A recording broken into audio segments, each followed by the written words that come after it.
Good afternoon. Thank you all for coming. My name is John Gherбst. I run the Eurasia Center at the Atlantic Council. We're here to talk about a new initiative, an initiative to monitor foreign interference in Ukraine's upcoming presidential elections. This idea is actually the idea of Viktor Pінчук, who mentioned this to me as a possible project last spring. I told him it was a great idea, and with my team at the Atlantic Council at the Eurasia Center, we worked out a proposal which ultimately became this project. This project, is a partnership of the Atlantic Council, the Viktor Pінчук Foundation, and the Transatlantic Commission on Election Integrity, which is led by Andrus Fogh Rasmussen and Michael Chertoff. We also have Ukrainian partners. We have Stop Fake, which will be part of this enterprise. We have the Razumkov Center, which is part of this enterprise. And we welcome other people who find this an important topic. We have a wonderful team assembled. The election project will be led by Ambassador David Kramer, a longtime friend of Ukraine and a longtime senior American government official. We have also, as part of our team, Laura Galante, who's in charge of cyber operations. We have Yakub Kаленський, who's in charge of disinformation. And we have Alexei Melnik of the Razumkov Center, who will be following foreign interference in the form of kinetic activities. And with that, I'd like to turn it over to our colleague from the Pінчук Foundation, Svetlana Ritsenko. Thank you, Ambassador. If you allow, I'll speak Ukrainian. Are you okay? Thank you. Дуже дякуємо, що ви сьогодні долучилися до нашої події, до запуску робочої групи запобігання зовнішнього втручання вибори України. Фонд Віктора Пінчука створює та підтримує платформи, що обговорюють найактуальніші питання і проблеми, і виклики, які стоять перед Україною. І вибори наступного року, як ми всі розуміємо, не є виключенням, це точно є одним із таких питань. Ми дуже вдячні нашим партнерам за те, що ми спільно реалізовуємо цей важливий для країни проєкт. Як вже зазначив пан посол, ми це будемо робити разом з Атлантичною радою та Трансатлантичною комісією з чесних виборів. Ми дякуємо українським організаціям, що до нас доєдналися, Центру Разумкова та Stop Fake. Ми сподіваємося на вашу підтримку і допомогу в тому, аби результати, які ми будемо отримувати, ми могли донести до загальної аудиторії, які могли дізнатися про те, які втручання будуть у нас у вибори, якщо такі будуть. Тому дуже вам дякую. Ми сподіваємося, що ви матимете сьогодні можливість поставити всі питання, які у вас є, і дякуємо вам за підтримку. Thank you. Yes. We will now have a word from our third partner, from the Transatlantic Commission. I'm sorry I could not join you today, but I want to pass on one important message. We must fight for democracy because our democracies are in danger. We have seen foreign powers from Russia to Iran interfere in many recent votes, including America's presidential elections, the Brexit and Catalonian referenda, and elections in Mexico and across Europe. This has robbed citizens of their right to have a say in their country's future. Ukraine faces this challenge even more acutely. It has faced it ever since the Ukrainians chose their democratic and European path in the Euromaidan revolution. The March elections will be another opportunity for Russia and other malign actors to disrupt and discredit what it fears most, a free and independent Ukraine. Let us be clear. Ukraine is Putin's testing ground for new interference tactics. But this isn't just about Ukraine.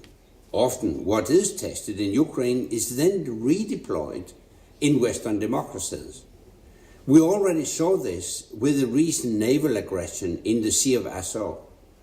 I'm sure this is the unofficial but very clear kick-off of Russia's interference campaign in Ukraine's elections. We should expect more of all kinds and be prepared to push back against the Kremlin's playbook.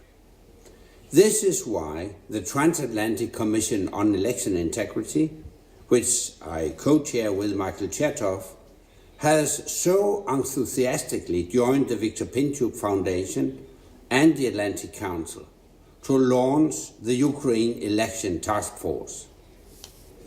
I would like to personally thank Viktor Pінчук for having come up with this innovative idea earlier this year. The task force is a new way of monitoring elections. It will deploy a team of analysts and technology tools to spot evidence of foreign interference and help prevent it. So, rather than just reporting it after the fact, we hope we can stop it before it happens. Many thanks for your attention.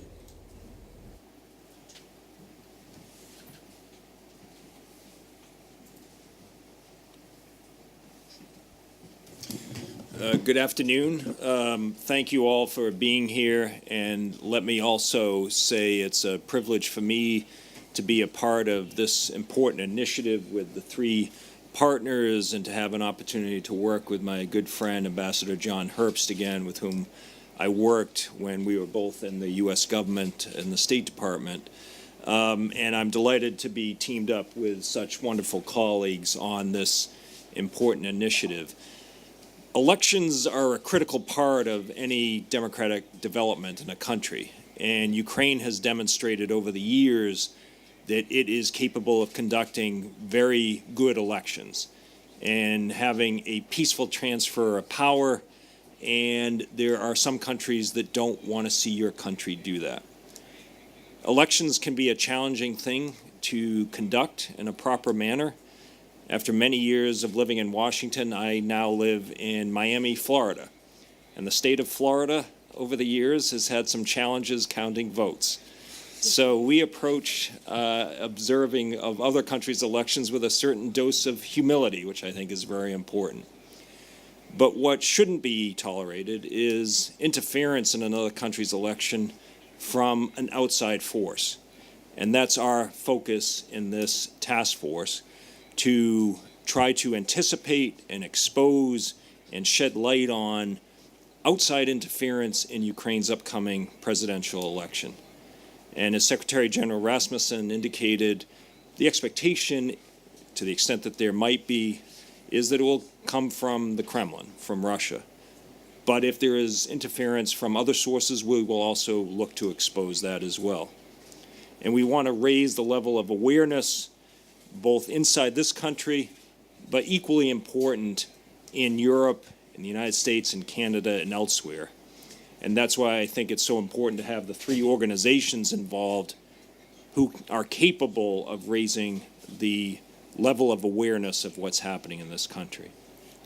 So let me turn it over to my colleagues to describe in a little more detail the particular areas that they will be focusing on, and then we'll be happy to answer any questions you may have. Hello, I'm Laura Galante, and I'm a senior fellow at the Atlantic Council and will be leading up the cyber component of our task force. Ukraine is no stranger to cyber attacks. In 2014, there was an attack on the Central Election Commission's website here in Ukraine, and that's a good indication of the type of activity that we saw for years later in the West, and then also may see again in this election cycle. But beyond direct interference on technical platforms dealing with voting, we also can expect there to be other types of cyber attacks and network exploitation across Ukrainian society and industry. For example, in 2015 and 2016, Ukrainian power grids experienced a debilitating cyber attack referred to as black energy. Later in 2017, perhaps the most devastating cyber attack globally happened against companies here in Ukraine and the government. It's called NotPetya. What we will see through 2019 is something that my team, based here in Ukraine and also in the US, will be watching. We're also keen to look at how we attribute these attacks, to be clear on what is actual interference from a foreign power versus attacks that may be originating here in Ukraine. That will be the work that my team does, and we'll be putting that forth to you and the public as we try to explain the indications that we see throughout this election that may point to a broader scheme of interference, especially from a technical standpoint. Доброго дня. My name is Jakub Kaleński. I'm a quite fresh addition to the Atlantic Council. I've been with them only since last month, and the last 3 years I was in Brussels working for the European Union's East Stratcom Task Force, where I was leading on countering disinformation activities. And in this capacity, I've been traveling to Ukraine quite often, and I always gain some experience here. And I also learned that you were slightly angry with us from the West that we are not actually caring enough about what's happening here in Ukraine. And you were rightly saying that if we only followed what's happening here, maybe we might be better prepared for what's going to happen in our countries. And you were right. So I'm quite happy that this initiative is happening maybe a bit later than you would like us to, but it's happening at least now. Our aim is to show the disinformation attacks as they are happening here. And maybe it might be a bit disappointing for you. I'm not sure we will be able to help you deal with them, but what we want to do is to expose it to the Westerners, to show them what happens here, to keep reminding them that Ukraine is still a victim of aggression from the Kremlin, and to prepare them for what might happen in their countries. To prevent one question that we keep getting here during the meetings, what we want to do is to look at the Russia's disinformation attempts. So if you would like us to be looking at how the Russian disinformation gets multiplied by Ukrainian media, we are not going to do that. We want to focus solely on Russia's interference. So if you want to follow up on what's happening in the Ukrainian information space, that's going to be up to you.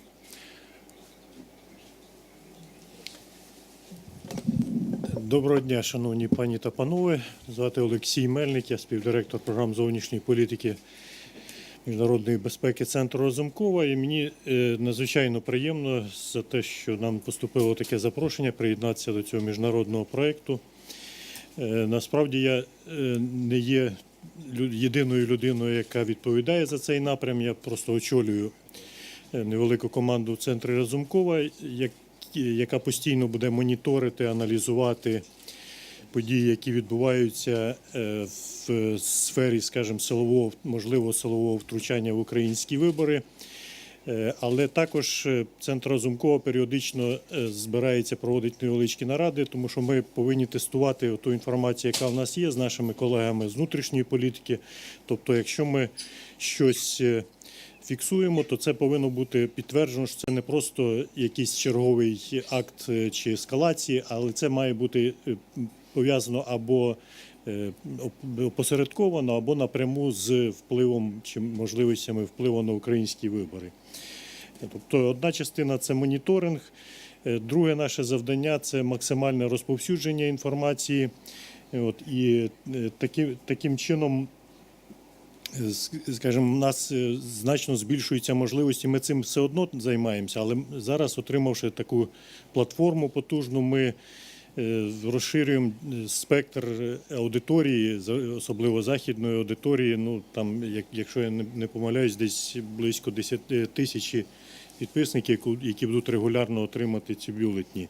Ну і ще одне завдання, яке ми також ставимо перед собою, це шляхом постійного моніторингу, аналізу і своєчасного інформування ми маємо за мету попередження якихось ворожих актів Російської Федерації, тобто, як кажеться, якщо ви вчасно інформовані, значить ви до певної міри озброєні, підготовлені до цих акцій. Росія, знаючи про те, що ми знаємо про їх наміри, також, можливо, утримається від певних радикальних дій. Ще також я хотів би зазначити, що це не стосується не лише зони конфлікту чи суто діяльності Збройних сил Росії, а це, мабуть, трохи ширше те, що російські спецслужби називають активні мероприятия, тобто ми також будемо слідкувати за будь-якими силовими методами, чи то будуть акти диверсії, чи, не дай Бог, можливо, акти замахів на життя, чи, ну, тобто все, що потенційно будуть робити силові структури тут в Україні, ми будемо відслідковувати, як я вже сказав, аналізувати і максимально інформувати з метою попередити цей вплив або мінімізувати негативні наслідки такого впливу. Дякую.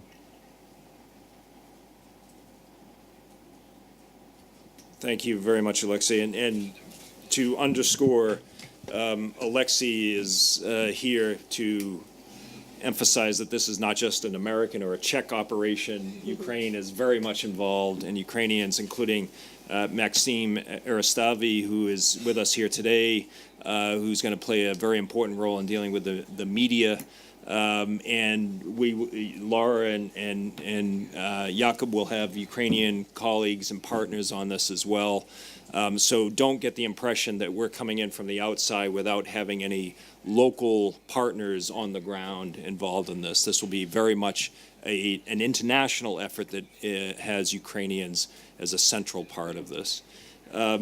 This is, I think, going to be a challenging time. And we are here, as some of my colleagues have said, because Ukraine is so important. And what happens in Ukraine is important because it happens in Ukraine, a country of such size and aspirations to be part of Europe, rightly so.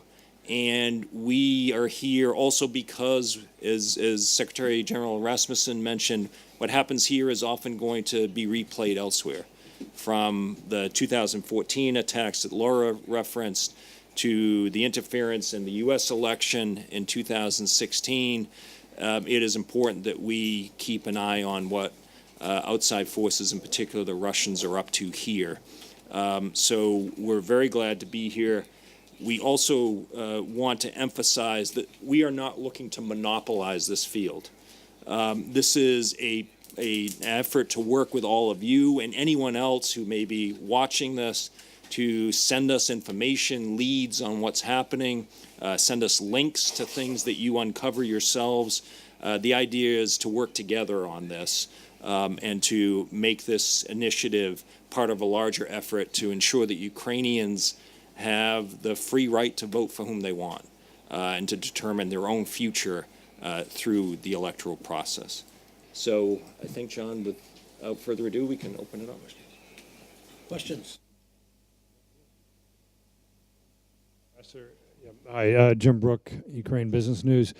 I just read a couple of days ago in The Guardian that last summer the Russians were saying that the Ukrainians are trying to pollute the Sea of Azov with cholera, and that American special forces were trying to insert a nuclear bomb under the bridge.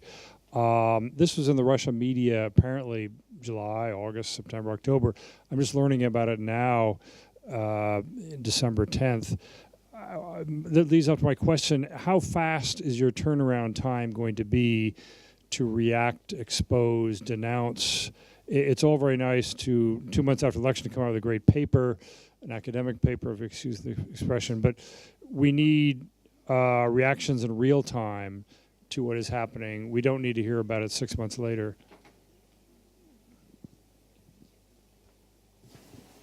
We've developed a website, which I believe is on the handout, where we will be updating on a daily and event-based basis. So we're highly aware of the need to report quickly and debunk quickly as well, as you refer to that in your remarks. So, I don't see it here. Oh, do we not have it on there? UkraineElects.org, if I'm not mistaken, is our website. We will share it with this group afterwards, UkraineElects.org. And we're reporting in a similar fashion to how our team is designed: kinetic activities, cyber activities, and then disinformation. We'll use that as the main conduit for how we discuss and analyze current events. We'll also have a biweekly newsletter, and as events happen, we'll be able to report on them and send them out through that stream as well. I believe there's a sign up on the website too. As was already mentioned, we are going to partner with local organizations.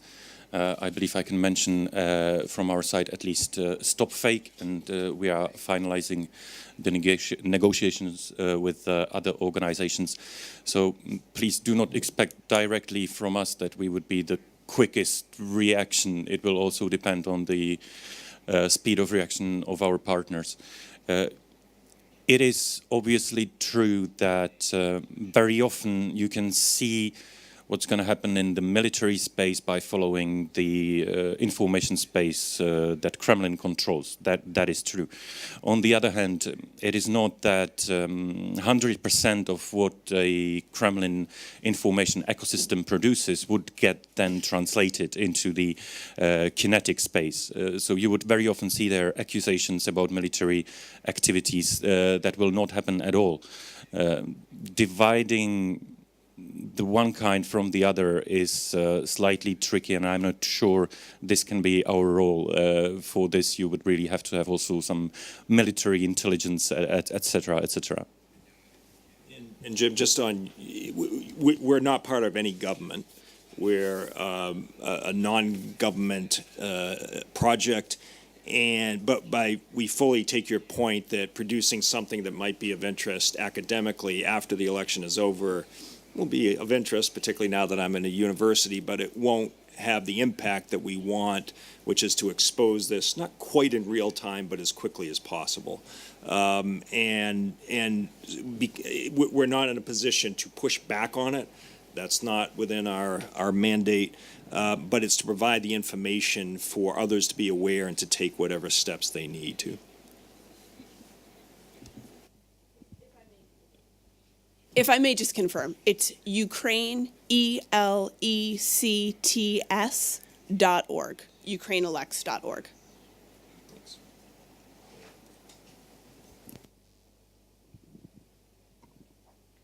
Анастасія Зануда, BBC Україна. В мене питання теж до Лаури Галанте. Наскільки я розумію, ви збираєтеся відстежувати можливі кібератаки на державні органи, на системи забезпечення життєдіяльності, електричні мережі. Чи збираєтеся ви відстежувати, що відбувається у сфері соцмереж, наприклад, у Facebook, після того, що ми бачили у Сполучених Штатах, у Великій Британії? Ясно, що Facebook сам змінився з того часу трохи, але чи не розглядаєте ви це як можливе поле для своєї діяльності?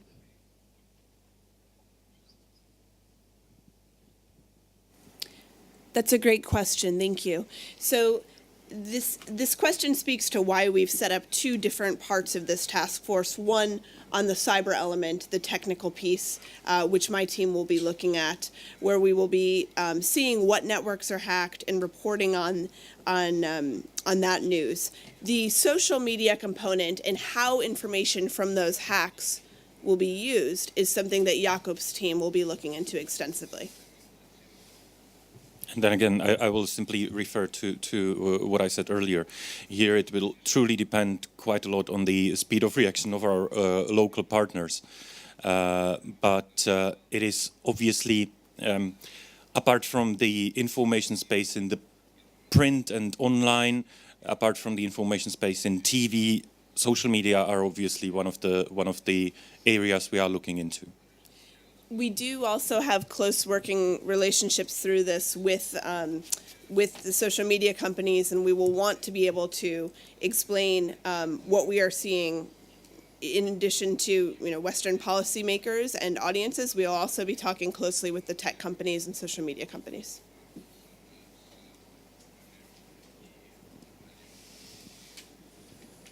Dermetalan Kiev Post, is foreign lobbying going to be part of your evaluation and monitoring? Because as we saw from the Manafort case, and then we're seeing that Yulia Tymoshenko is having some obscure firms paying for her lobbying in the States. Like, this is also part of the foreign influence. Are you going to look at the lobbyist?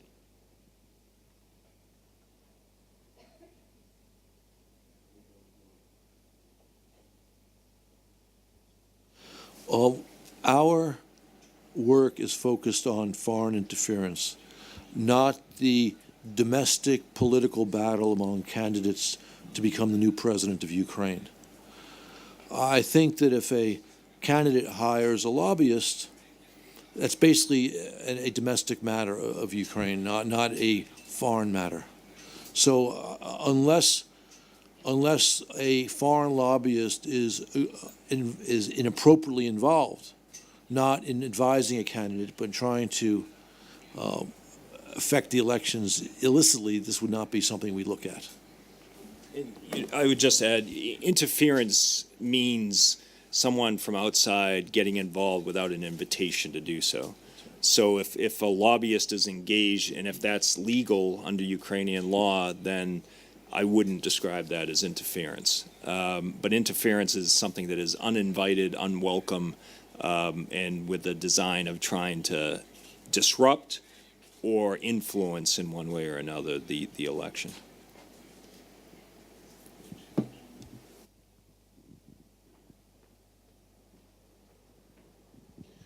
Андрій Мигля, я задам питання українською. Чи проведений вже аналіз ризиків на основі попереднього досвіду, тобто, щоб ви могли десь озвучити, які ризики існують, бо краще запобігати, чим потім реагувати чи ліквідовувати? Це перше запитання. І друге, наскільки буде налагоджена у вас співпраця з нашими контролюючими органами СБУ, поліції, бо все-таки по кібербезпеці з власного досвіду був членом апеляційних атестаційних комісій поліції. Рівень людей, яких туди відправили, вони не клавіатуру розуміють, що таке, а що таке кібербезпека, вони тільки десь чули. Тобто, чи буде якісь налагодження, якісь рекомендації для наших органів, які би мали забезпечувати в силу своїх прямих службових обов'язків підтримка інформаційна, методична і консультаційна? Well, during this trip, and we arrived, those of us from outside of Ukraine arrived on Monday. We have met with the SBU, we have met with the SSS-CIP, I got that right? And National Security and Defense Council. We're open to meeting with pretty much any government agency. We're open to meeting with any non-government agency, with civil society, with media organizations. Our goal is to try to learn from them, and to the extent that we can impart any useful information to them based on what we find during the course of our work, we'll of course do so. Preventing, I don't think we're quite in the business of preventing. We're in the business of detecting interference when it happens. And I think it's more the responsibility of Ukrainian entities to do the preventive work, and our goal is to help them, once interference happens, address it accordingly.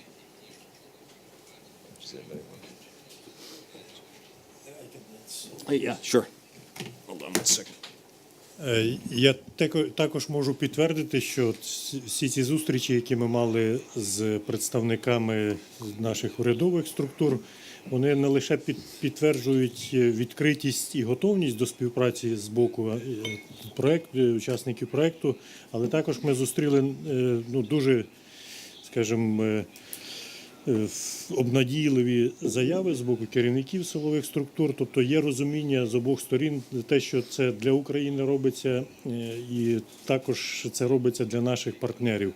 Єдине, що я можу з Девідом, можливо, трохи, це наше різне бачення, це не те, що внутрішня якась суперечка, але я все-таки бачу також те, що один з можливих продуктів, які ми можемо зробити, це превенція якихось можливих російських актів, як приклад. Я хотів би сказати, що, наприклад, аналізуючи, що Росія може за допомогою військових інструментів буквально найближчими тижнями зробити, щоб вплинути на українські вибори, це, наприклад, потужна ескалація, яка дала б чи змусила б українську владу продовжувати воєнний стан. Тобто, Якщо про це постійно говорити, а тим більше, якщо спонукати владу до того, щоб влада чітко задекларувала, що ця ескалація не змусить їх змінити рішення. Тобто вибори відбудуться так, як вони призначені 31-го. Ми змогли це зробити в 2014 році, ми зможемо це зробити зараз. І таким чином, я думаю, що це буде певна демотивація Росії до вжиття подібних заходів. Тобто, якщо вони знають, що вони не досягнуть цілі, тоді вони, очевидно, не будуть йти на зайвий ризик.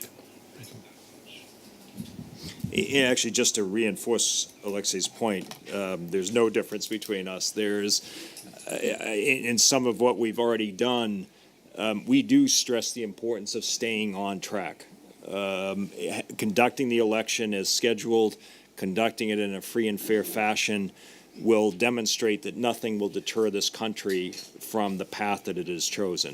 However the election turns out, that's up for Ukrainians to decide. That's not up to this task force. But the best way to deal with efforts of outsiders to interfere is to show that they're not going to succeed and that you will conduct the election as you had planned.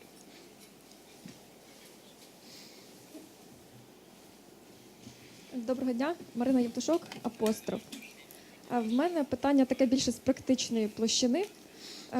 Чи могли б ви, будь ласка, розкрити алгоритм роботи? Тобто, який кейс може стати приводом для того, щоб його аналізувати, яка методологія цього аналізу і якою буде відповідь, які канали донесення інформації будуть? Тобто, в нас вже більшість людей отримує інформацію з телевізора. Ви будете співпрацювати тільки з інтернет-виданнями, і це буде лише на сайті? Чи планується співпраця з більшими медіа для того, щоб більшу аудиторію охоплювати? Дякую.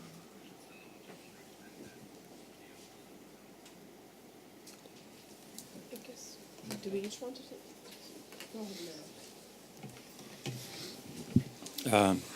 I'm not sure that it can be described as in a sophisticated way as algorithm precisely. You know, when we notice or when we get notified about a disinformation attack targeting the Ukrainian elections, we will try to expose it.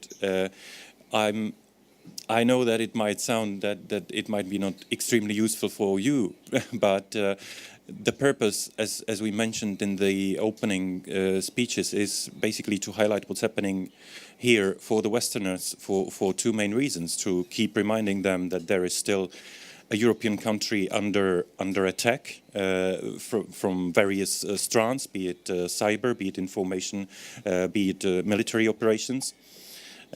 And the second reason to basically warn them that what's happening here might happen also there. I remember from my times in that Brussels task force that if we manage to highlight a piece of disinformation early enough, for example, when it was only in Vkontakte pages at some Donbass separatist sites, we could hear from Lithuania, from Sweden, from Czech Republic, you have shown us a piece of disinformation before it was actually translated into our outlets. So by exposing a piece of disinformation early enough, you can vaccinate further audiences from getting infected by this virus. So this would be the pattern of work in this disinformation part, and I believe pretty much also, but I will let my colleagues say that. That's the algorithm, if this is what you're asking about. To add to Jakub's point, I think in some cases we will be using open sources, including reporting from people like you, to be able to summarize and explain what is happening. In other cases, we're going to be leaning on our partnerships within the government and then with the private sector and civilian organizations to bring to light information that has not yet been published. So I think it will be a combination of those two different areas where we will be using those two sources to describe what's happening, and then we will be putting that out on the website. So, you know, I imagine that the majority of it will be bringing together data points and not necessarily breaking news per se, but we'll see what happens. Through our Ukrainians, Alexei and Maxime too, we'll have people on the ground who will be available for interviews, for commentary, to amplify what we're doing through the website and other actions that we take.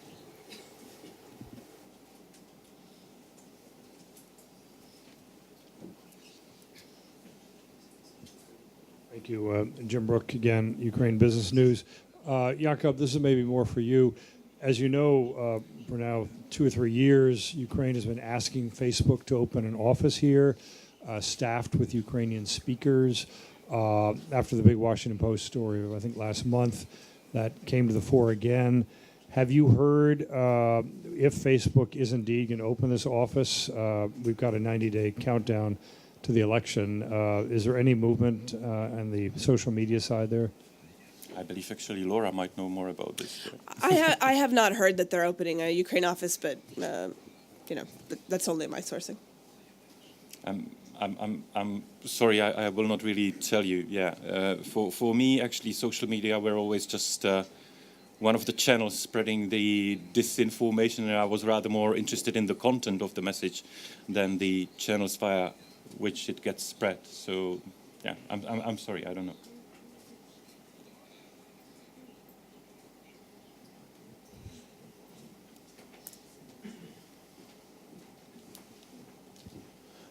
Державний сектор я знову українською задам.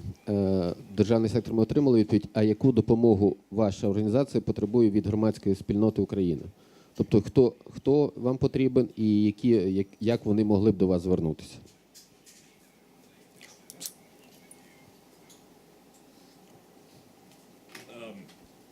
We're open to pretty much anybody who is interested in this area, is interested in working together with us.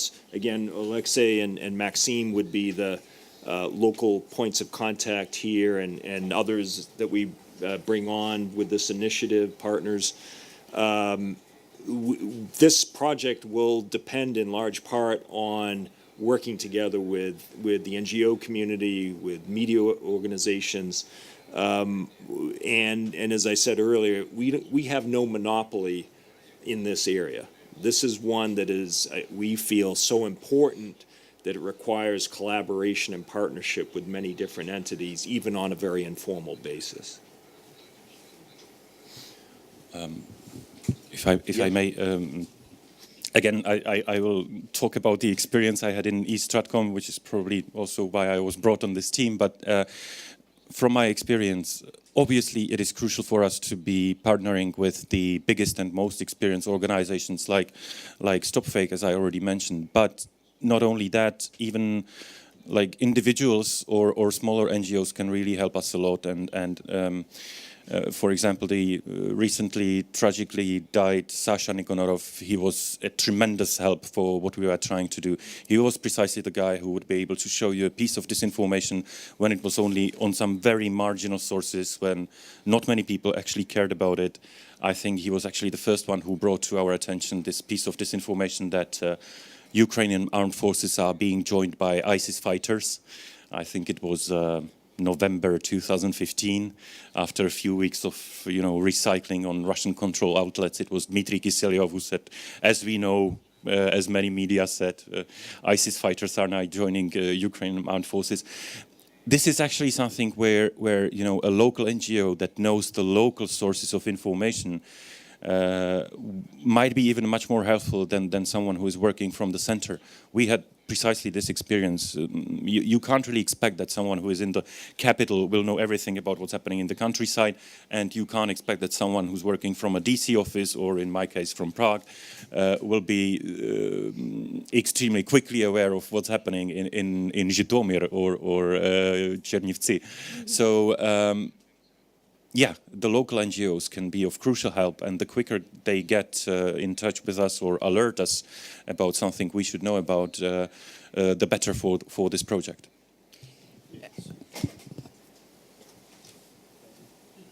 Я не спеціаліст в журналістиці там чи інформуванні, але моє бачення, тому що я часто з вами спілкуюся як той, кого запитують.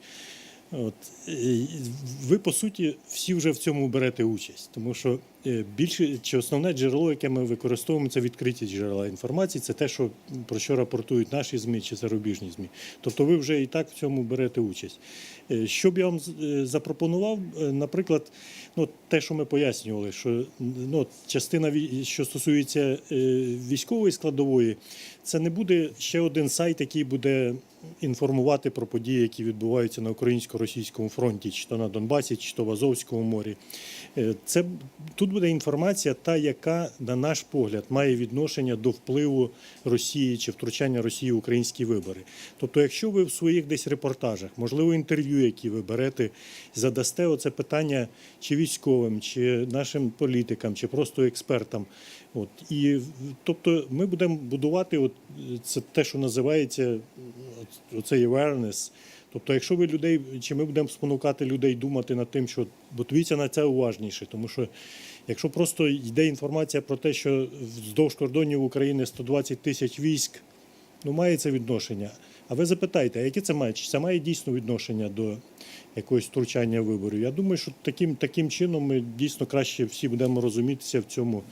А ми будемо робити свою посильну частину. Звичайно, як вже сказав Девід, ви знаєте, більшістю з вас я знайомий особисто, тобто ви знаєте координати, будь ласка, я завжди готовий.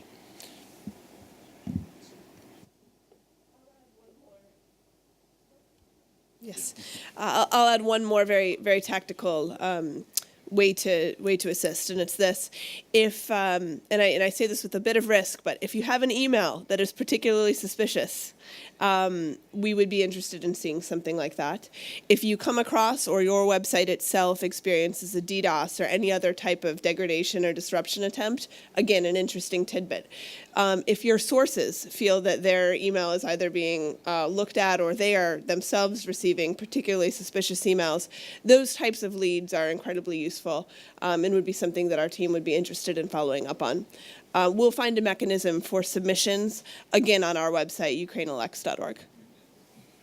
And just keep in mind that our focus here is on outside interference. So we're not going to get involved in domestic disputes, business disputes, even candidate-to-candidate disputes. That's for Ukrainians to figure out.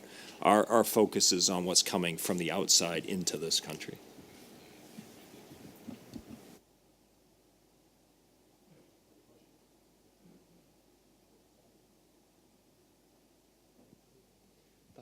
Можливо, українською підкажете, що очікувати українцям в інформаційному просторі, знову ж таки, або яких атак очікувати українцям, до чого придивитися, якщо ось навіть з тих же ж листів, звичайним українцям якісь поради, можливо, дасте.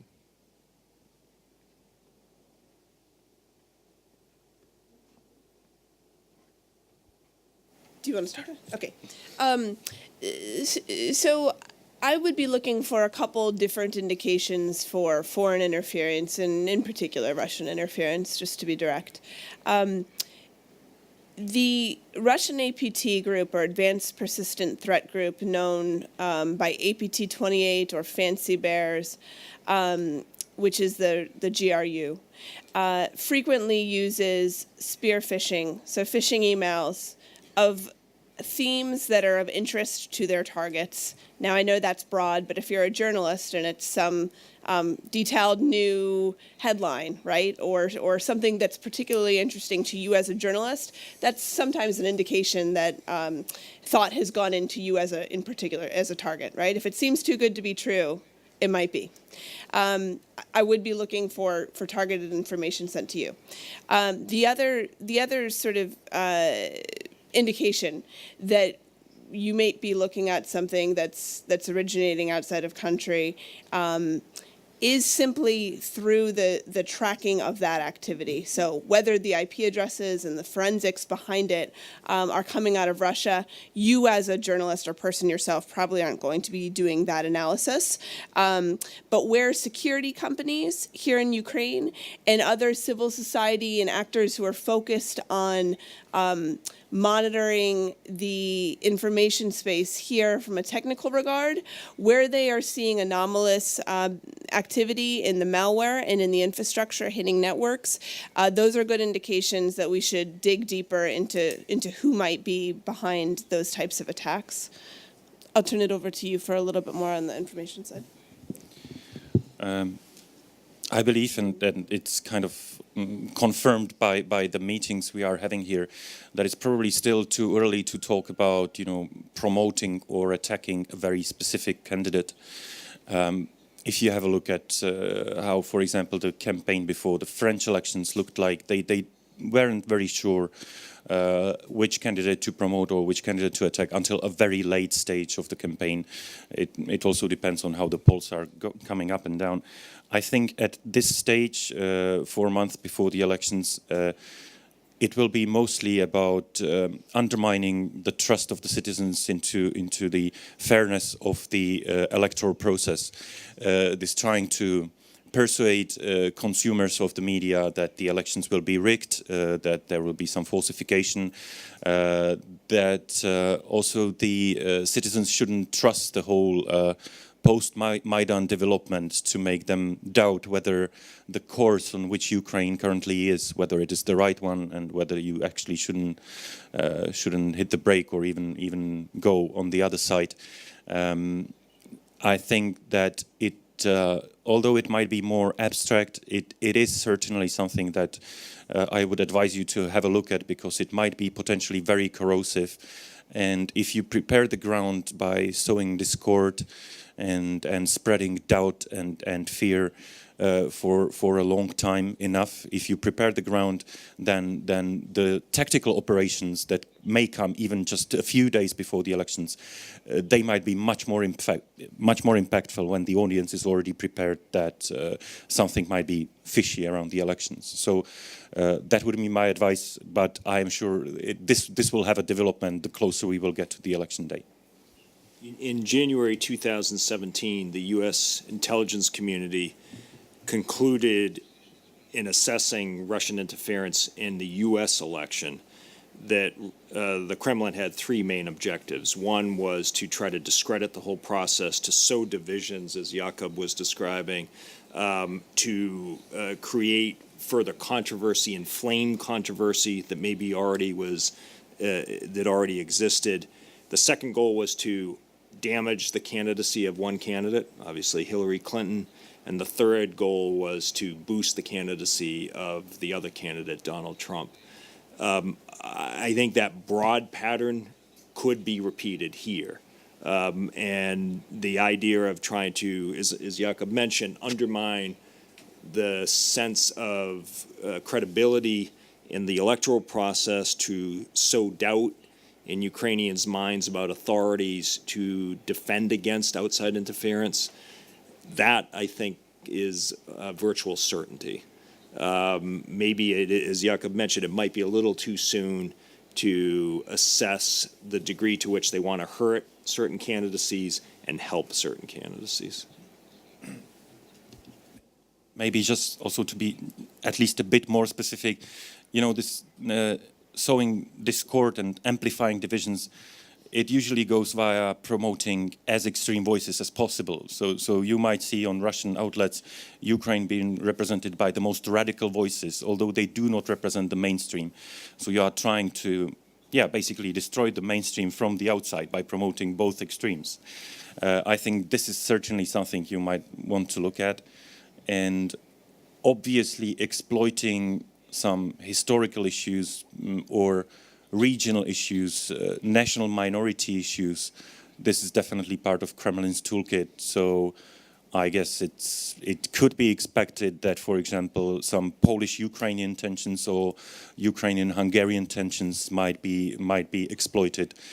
These are probably the areas I would look at.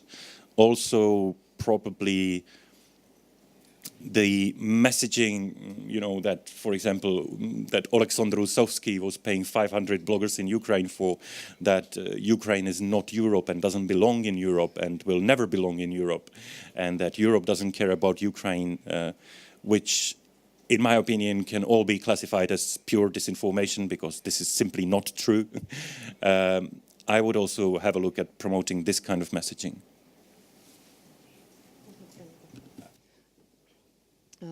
Всі знають, що в Україні працює п'ята колона і працюють політики проросійські. Нам, насправді, з ними важко боротися. Вони намагаються дестабілізувати ситуацію в країні і посилити контроль Росії над Україною. Ми знаємо ці прізвища. Проте, хочу запитати, чи вам відомі ці прізвища? Якщо так, то не могли б ви їх назвати? І, власне, що ми можемо робити з цим?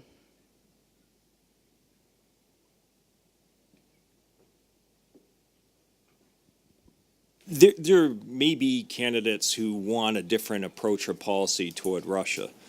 That may not be influenced by Russian efforts to interfere in the election.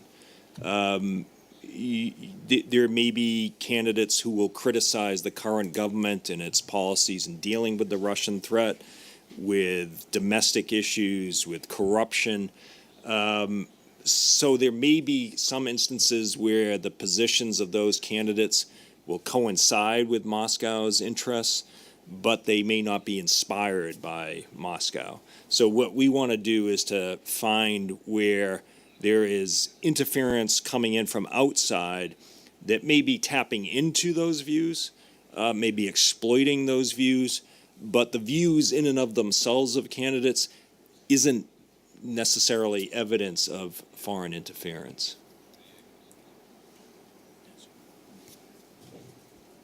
I think the only thing we can try to do is expose what the outside forces, and in Ukraine's case it's going to be 90% Kremlin, what they are doing, and it will probably be up to Ukrainians to show that person A or person B is playing into Kremlin's hands via repeating, for example, the same messaging.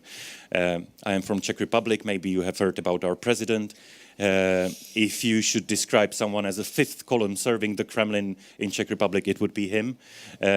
What can people in my position do? I mean, I can't change 5 million voters, can I? I can only say he repeats the lies that 2 days ago were on Pierwszy Kanal. And it is up to the voters actually then to decide what they are going to do about it. But yeah, I can give them my expertise via following the horrible shows of Kiselyov and Solovyov, and I hope someone will treat me nicely for that. And I can just show to the audience this person is multiplying Kremlin's messaging. That's the only thing I can do. And just to put a final point on it, since our work is specifically and exclusively focused on foreign interference, that should allow a clarity of analysis for Ukrainians trying to understand which actors are picking up on those foreign, potentially Russian narratives and portraying those in domestic politics and in the election.